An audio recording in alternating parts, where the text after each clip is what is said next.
Welcome to our channel. Zero count నుంచి count పెంచే best remedy చెప్తూ at the same time ayurvedic medicines గురించి కూడా ఎక్స్ప్లెయిన్ చేస్తూ అంటున్నారు ఎండి ఆయుర్వేద డాక్టర్ టి మహేష్ బాబు గారు. సో సార్ ద్వారానే ఈ విషయాలను తెలుసుకుందాం. నమస్తే సార్. నమస్తే సార్, స్పెర్మ్ కౌంట్ ఎంత ఇంపార్టెంట్ అంటే పిల్లలు పుట్టడానికి ఆ స్పెర్మ్ కౌంట్ లేకపోతే కానీ పిల్లలు పుట్టడమే చాలా కష్టం. సో అలాంటి కౌంట్ను పెంచే ఒక best ayurvedic medicine at the same time best remedy గురించి కూడా ఎక్స్ప్లెయిన్ చేస్తూ అంటున్నారు. సో అది మన ప్రేక్షకుల కోసం. సో తప్పకుండా అండి. సో ఫస్ట్ ఈ రోజుల్లో ఏంటంటే స్పెర్మ్ కౌంట్ అనేది తగ్గిపోవడం వల్ల చాలా ప్రాబ్లమ్స్ అనేది వస్తున్నాయి. సో ఇన్ఫెర్టిలిటీకి అదొక main reason. Okay sir. So దీంట్లో ఏంటంటే ఇప్పుడు నేను చెప్పబోయేది మనకి చాలా ఈజీగా దొరికే మొక్క అనమాట, అండ్ అందరికీ తెలిసి కూడా ఉంటుంది. ఓకే. సో ఇప్పుడు ఆడియన్స్ ఎవరైతే చూస్తున్నారో వాళ్ళు ఈ మొక్క ఈజీగా ఐడెంటిఫై చేస్తారు. అదేంటంటే పల్లేరు అనమాట. పల్లేరు. సో పల్లేరు చిన్న చిన్న కాయలు ఉంటాయి దానికి. ఓకే. నేల మీద పెరుగుతుంది. పసుపచ్చ రంగు పూలు ఉంటాయి. ఇవి యూజువల్గా ఏంటంటే చిన్నప్పుడు కూడా ఈ రైల్వే ట్రాక్స్ ఉంటాయి కదా, రైల్వే ట్రాక్స్ పక్కన అండ్ చిన్న చిన్న ఖాళీ ప్రదేశాలు ఉంటాయి చూడండి, అలాంటి చోట పెరుగుతూ ఉంటుంది. సో వాటి కాయలు ముళ్ళు ఉంటాయి, వాటికి చిన్న చిన్న కాయలు ఉంటాయి, పల్లేరు కాయలు అంటారు. సో అవి ఉంటాయి. వాటిని ఏమంటే ఆ కాయలు తీసుకుని మనం పౌడర్ చేసుకుని పెట్టుకుంటే ఒక జస్ట్ 3 grams or 4 grams పొద్దున్న సాయంత్రం పాలల్లో తీసుకుంటే చాలా బెస్ట్. అసలు ఏంటంటే కౌంట్ మీరే డిఫరెన్స్ చూస్తారు. అండ్ దాంతోపాటు డెఫినెట్గా మీరు అశ్వగంధ అండ్ పల్లేరు మిక్స్ చేసుకుని తాగితే. అశ్వగంధాన్ని శుద్ధి చేసుకోవాలంటే సార్ పాలల్లో అవసరం లేదు, ఏం అవసరం లేదు అసలు. అశ్వగంధ యాక్చువల్గా ఏంటంటే అంటే ఇప్పుడు మనకి ఆ గడ్డ, అది యాక్చువల్గా పెన్నేరు గడ్డ అంటాం, అది దొరుకుతుంది కదా, దాన్ని మామూలుగా వాష్ చేసుకుని ఎండబెట్టుకుని తినేయచ్చు. ఓకే. మందుల్లో కూడా వాడతాం కదా. సో ఇక్కడ అశ్వగంధతో కలిపి పల్లేరు పొడిని పాలలో కలుపుకుని తాగితే కనుక స్పెర్మ్ కౌంట్లో డెఫినెట్గా మీరు కొన్ని రోజులు డిఫరెన్స్ చూస్తారు. ఓకే.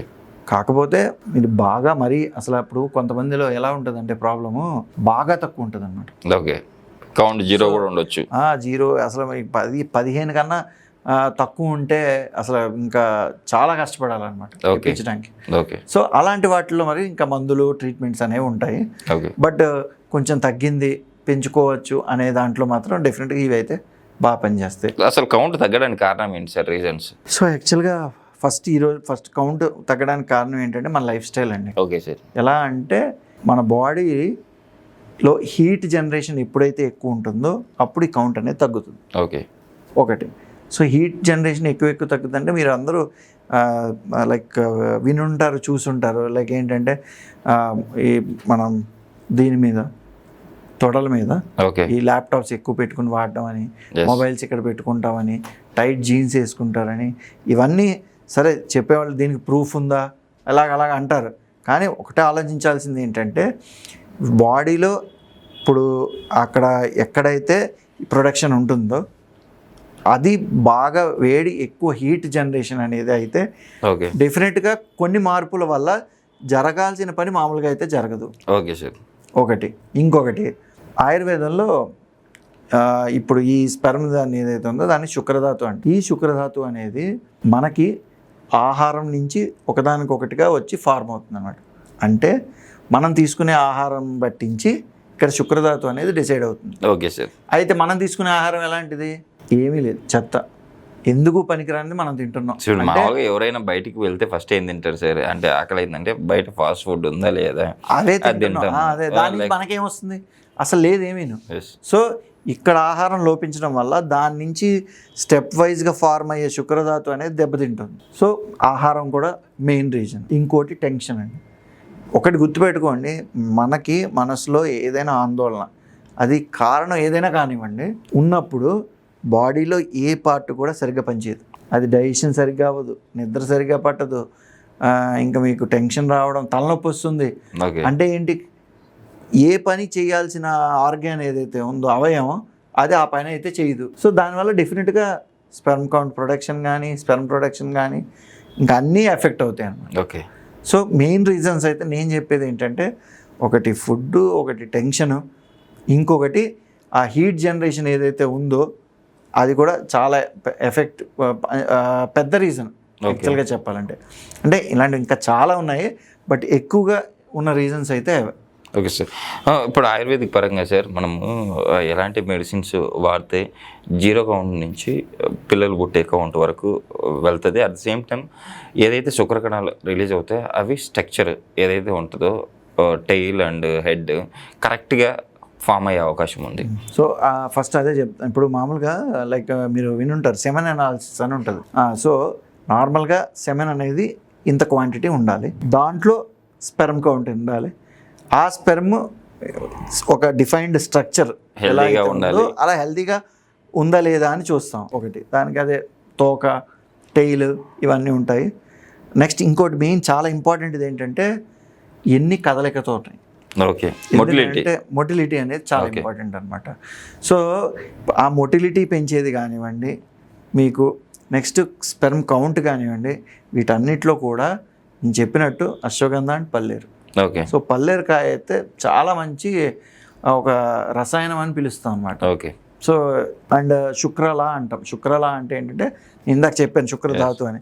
సో శుక్రధాతుని అమాంతంగా పెంచేది అనేది అనమాట. సో ఈ పల్లేరుకాయలు ఎవరైతే దాన్ని గుర్తించగలరో, లేకపోతే పల్లేరుకాయలు దొరుకుతాయి మనకి బయట మార్కెట్లో దొరుకుతాయి, లేదా మొక్క ఐడెంటిఫై చేస్తే ఇంకా బెటరు. సో వాటిని యూజ్ చేస్తే కనుక ఇవి చాలా డిఫరెన్స్ అనేది కనిపిస్తుంది మీకు. ఒకటి. ఇంకోటి ఆహారం అనేది మంచిగా తీసుకోవాలి. ఓకే, ఎందుకంటే పాలు అనేది చాలా మంచిది.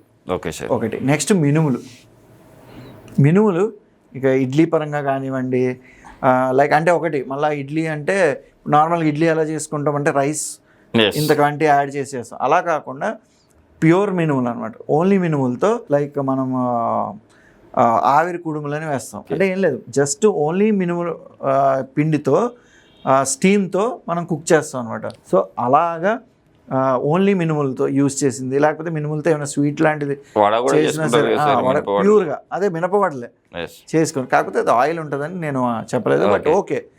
సో ఇలాగా మినుములతో చేసింది ఒకటి.